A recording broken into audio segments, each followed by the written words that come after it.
Hey there. Time for another exciting episode of the Joshcast. It is... So I'm trying to drive right now, and very hot today, and the steering wheel is hot, and I don't have a protector. I need to get me one of them protectors.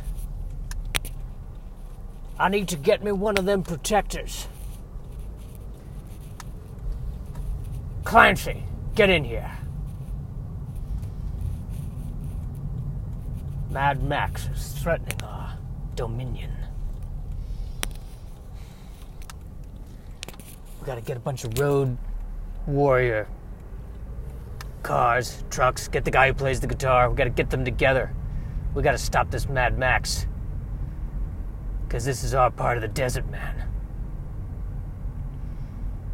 Before we do any of that, the sun's a bit oppressive, and we need to get one of those protector things.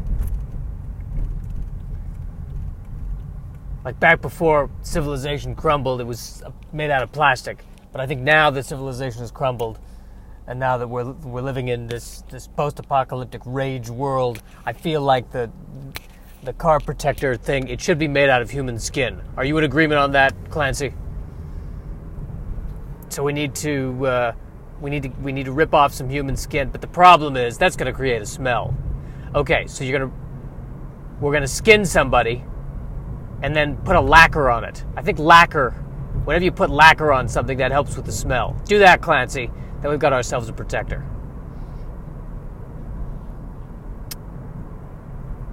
So, yes. Yeah, today is kind of the first hot day of the year that I've noticed. And I'm already missing the days when it was less hot and a bit cloudier. But the good news is the sun is out. So now I'm not feeling depressed. But it is hot out, so I'm feeling depressed. I'm feeling too tired. But it's the same fatigue that comes with the depression, so I may as well feel depressed. Fun how I'm finding ways just to never win. That's what I enjoy. Helicopter flying overhead, doubtless checking the traffic. Or it could be a military helicopter, or it could be someone just taking out the copter. Honey, you want to go for a ride in the copter? I would not want to fly a helicopter. That seems scary. I don't think I've ever been in a helicopter. Wouldn't want to be in a helicopter. I'm afraid of flying, afraid of driving, starting to get afraid of walking. Napping. There's the last place where I don't feel fear. Well, the only problem with napping is then when things are quiet, I worry about all the other things that could happen. So, again, really no way to win anywhere. That's what I like to do when I do a podcast, is make it as depressing as humanly possible.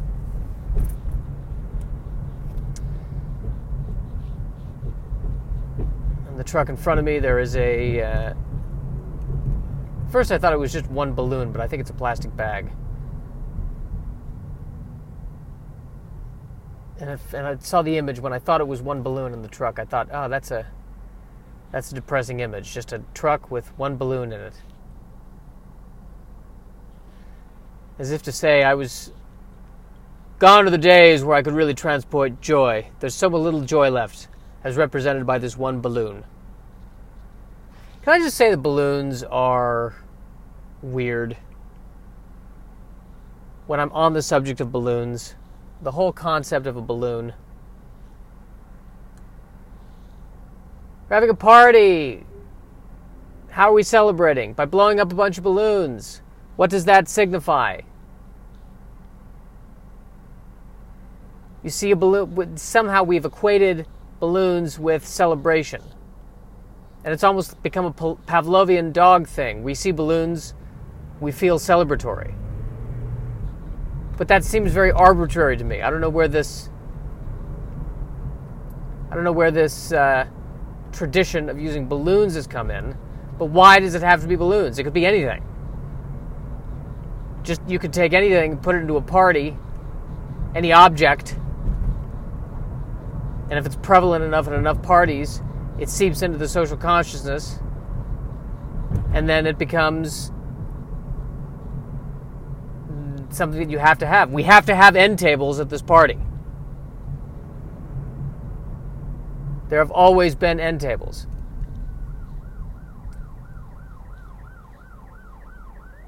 Pausing for a second as the ambulance drives by. This 5-way stop that is the worst intersection ever created. I think it's 1, 2, 3, 4. It might be a 6-way stop. I can't even tell. It's 3 roads intersecting. Who planned this?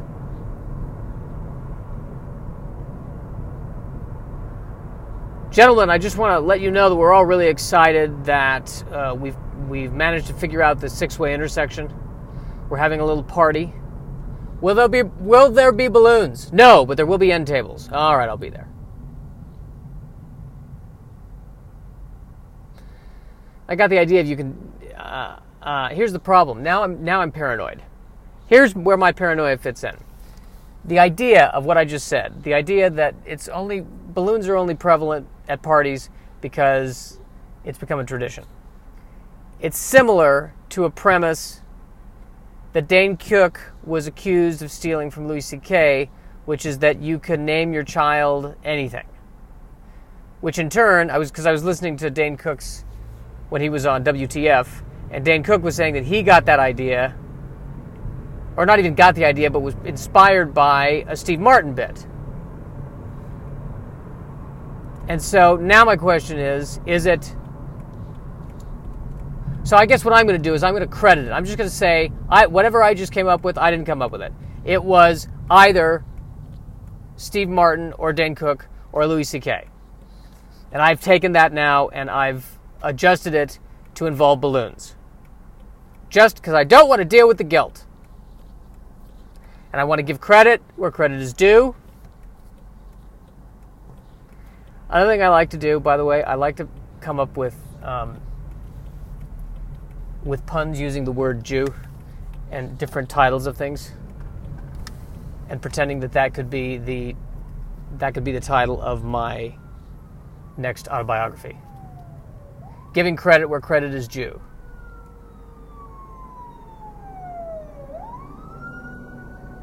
This is a serious thing. This is a bunch of fire trucks driving by. Dare I say it to a fire? I'm just not that into Jew.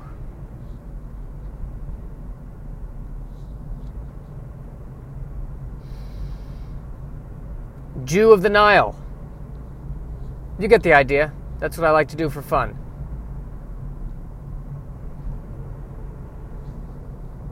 But now we're at that point. Oh, driving by an attractive woman with tattoos. Always a turn on for me, the tattoos. Tattoos are a turn on for me. I'm learning this. I don't know if that used to be, but for some reason lately, I'm finding tattoos a turn on. The bit I wrote about that is that they're a turn on because if a woman can handle the pain of getting a tattoo, she can handle the pain of dealing with me. This is someone who is prepared. And or someone who is willing to make a mistake. But I think that the tattoos, in general, I think we've moved past the idea of the tattoos being a mistake. I think it's become such a, again, like balloons, it's become a societal norm. And now I see people with it all over the place. Tattoos and balloons. That's the name of the biography of a Rockstar Clown. Tattoos and balloons. There has to be a Rockstar Clown out there. There must be one.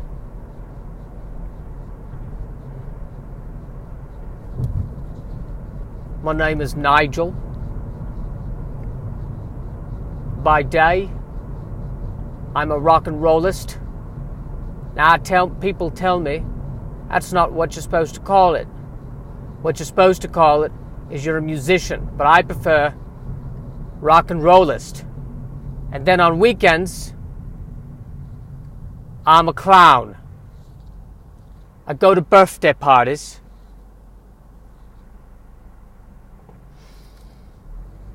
And I play my guitar. And I wear the makeup. And I make the children laugh.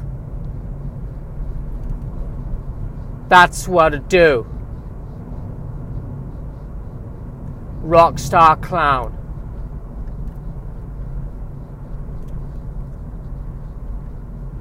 I'm not a rich man. I'm not popular. But I'm an artist. Or as I like to call it, a rock and rollist.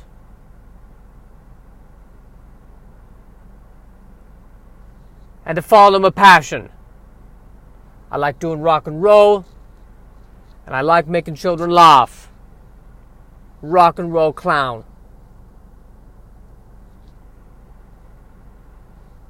And that's clown, spelled with a C, not with a K. Rock and roll clown. That's what I do. The other members of my band, they don't like that I'm a clown. They think I'm making them look bad.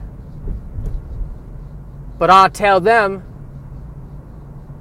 you want me to keep playing bass, you let me fly as a clown.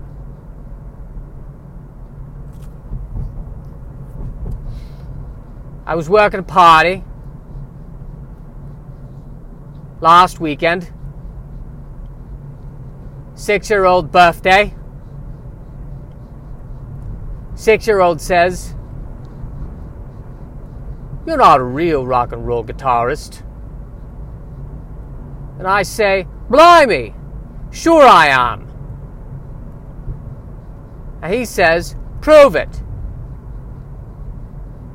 So I slept with his mother. Ha! Ha ha ha! Yeah, that just happened. Now I could maybe just not release this podcast. But I would rather release it so that people know that yes, that is what I did in the car while commuting. I did that entire thing. That terrible, terrible British accent that at one point was Southern. At one point maybe it was German. I did that. That happened. I think the world should know that that happened. It needs to be tracked. I think mental health professionals should be tracking that. They should be listening to it going, that proves my theory about him.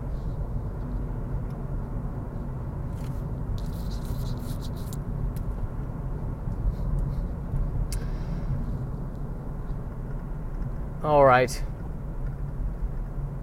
Where do I go from there? Where do I go from there? Can we not do balloons anymore? For years, even when I was younger, I remember that, the momentary thrill of playing with a balloon. But then there's a point at which I think to myself, this is cute. But if this was the only thing I got for my party, I'd be very disappointed. So it's a nice, icing on the cake, but I don't need this. You get me my toy model of the Starship Enterprise, I do not also need balloons. Don't waste your money. Don't waste your breath. Literally. I just need my toy Starship Enterprise. That's good. And sugar.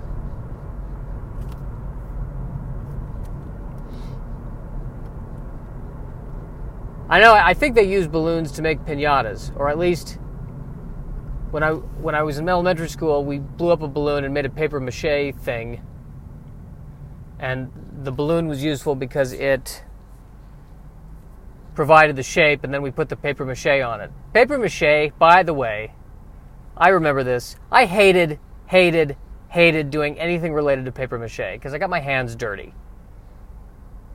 And I don't know why in art class, I feel like every teacher had a thing for paper mache. What is it about paper mache that art teachers find so fascinating to me? I do not get it. Yeah, let's get everything dirty. Let's get the hands dirty. If there are no more newspapers, how are they going to teach paper mache in elementary school classes? There's only one solution that I think would be brilliant, is paper mache becomes an app on the iPad, and you just do it all on the touch screen. No mess. Kids get to play with the iPad, which is what they want to do anyway. I am solving problems on this podcast.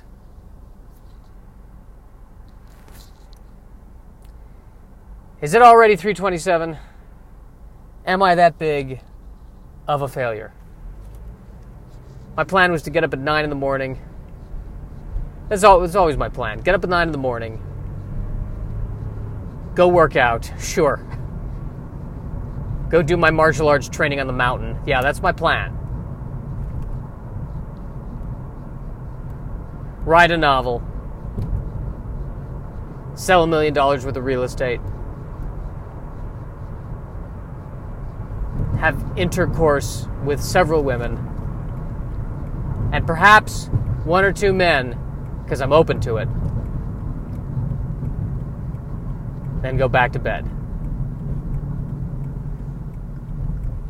That's my dream life right there. Didn't happen. Woke up at... what time did I wake up? 10, finally, is when I woke up.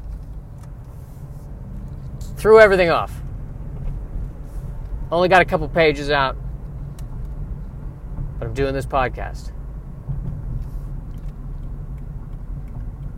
Because there needed to be a podcast about Rockstar Clowns.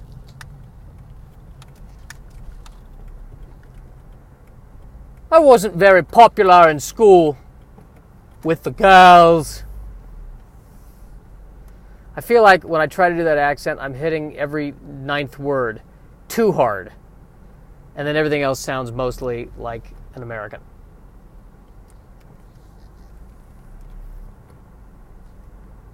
I'm really a rock and roll legend.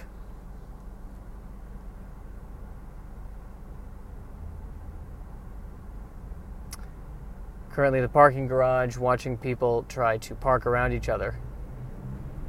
I watch that and I go, that's why the human race is doomed. We can't even park next to each other without causing stress and annoyance. The ants are much better, much more organized, as are the bees.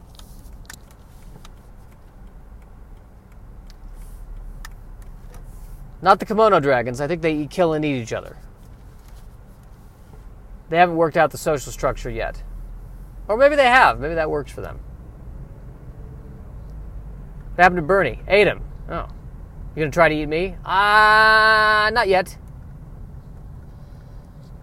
Day in the life of a kimono dragon.